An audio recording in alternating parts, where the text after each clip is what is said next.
नमस्कार दोस्तों, मैं हूं एडवोकेट तुलसीराम सिंह। तो आप सभी लोगों का स्वागत है। आज इस वीडियो में हम जानेंगे 498 के फर्जी केसेस कैसे रजिस्टर करवाते हैं और कैसे इससे बचा जा सकता है। इस चीज़ को जानने के लिए मैंने सुप्रीम कोर्ट के कुछ महत्वपूर्ण फैसलों पर डिस्कस करेंगे। जैसा कि आप लोग स्क्रीन पर देख रहे हैं, जिस केस के बारे में हम डिस्कस करेंगे।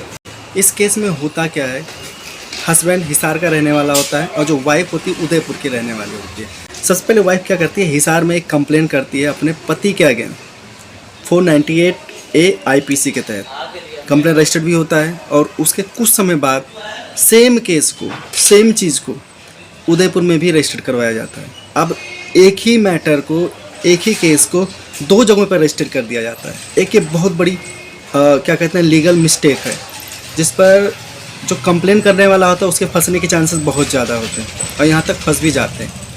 अब होता क्या है, एक चीज़ और बताना चाहूँगा आगे बढ़ने से पहले, कि जो हस्बैंड होता है वो चार्टेड अकाउंटेंट होता है और जो पत्नी होती है, वाइफ होती है, वो उप निरीक्षक होती है पुलिस विभाग में। FIR तो रजिस्टर्ड हो जाती है। इसके बाद में पति क्या करता है, हाई कोर्ट जाता है और इस केस को, चूँकि जो मामले होते हैं उनको जो रजिस्टर्ड होते हैं उनको रद्द करने की बात कहा जाता है। हाई कोर्ट मना कर देता है। हाँ, एक केस हिसार वाले केस को क्या नाम है, रद्द कर दिया जाता है, क्योंकि बिल्कुल झूठा केस होता है। 498 का यानी क्रूरता का झूठा केस होता है।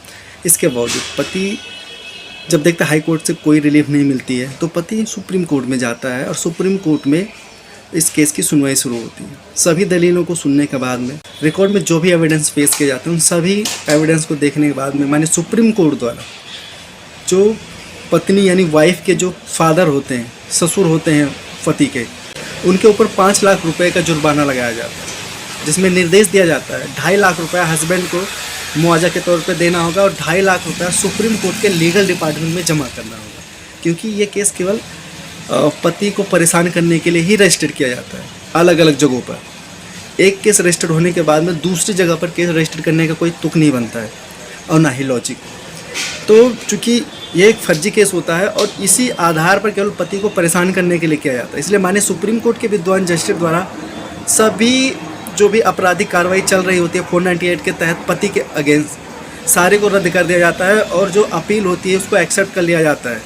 ध्यान रहे, 498 के खास तौर पर जो मामले होते हैं इसमें महिलाओं को सुरक्षा देने के लिए बनाया गया है, लेकिन इसका मिसयूज हो रहा है पति को परेशान करने के लिए, पति को नीचा दिखाने के लिए।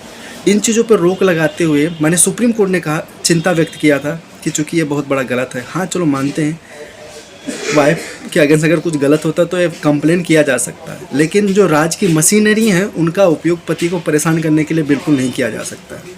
ध्यान रहे, ऐसा कभी गलती मत करना कि एक ही केस को दो जगहों से रजिस्टर किया जा सकता है।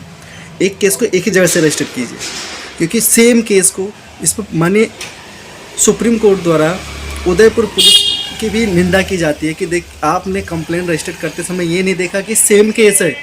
उसमें जिक्र भी किया जाता है कि ये केस ऑलरेडी हिसार में रजिस्टर्ड हो चुका है और फिर उसी केस को दोबारा वहाँ पे उदयपुर में भी रजिस्टर्ड हो जाता है। यहाँ तक कहा जाता है कि जो कंप्लेन था एटलीस्ट कम से कम पुलिस को पढ़ तो लेना चाहिए अच्छे से। आशा करता हूँ ये टॉपिक आप लोग बड़े अच्छे से समझ गए होंगे। मैं एडवोकेट तुलसीराम सिंह फिर मिलूँगा ऐसे लीगल टॉपिक अपडेट लेकर। जय हिंद।